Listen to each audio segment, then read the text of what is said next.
Oktoobri lõpp, ilus ilm, totaalne tuulevaikus ja täiesti tavaline seis Aulepa tuulepargis. Ehk Aulepa tuulikud kõik seisavad.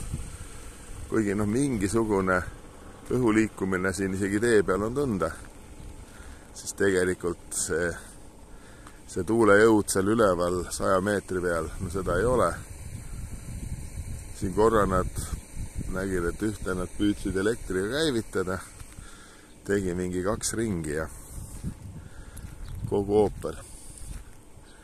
Lihtsalt ei ole, täna on küll päikest, aga kui te näete siis, kui pikk on see minu vari, siis sellel päiksel praktiliselt jõud puudub.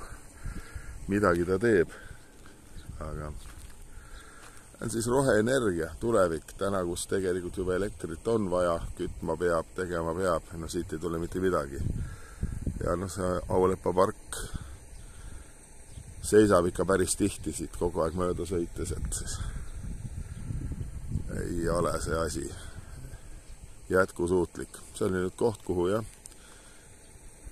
esimene suurem, selline moodsam, suuremat, kõrgemate tuulikutega park, mis ehitati 2000, ma ei tea, 5, 6, 7, mäleta enam. Ja siis nõuti, et sellisel asjal peaks olema kompensatsioonijaam kõrval. See tähendab minimaalselt kas mingi gaasikatlamaja või ühega gaasijaam.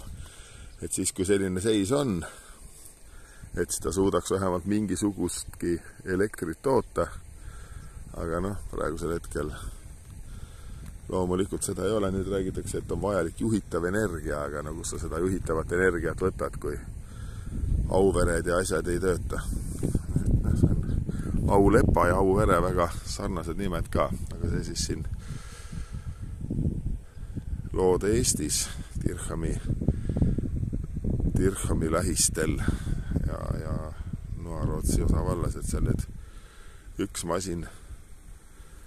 üks ja 2 masinat on nüüd mootoriga käima aetud.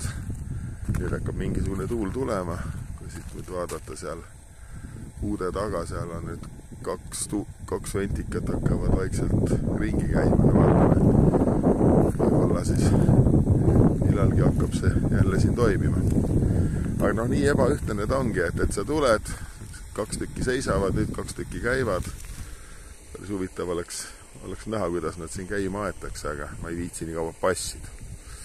Tänan tähelepanu eest.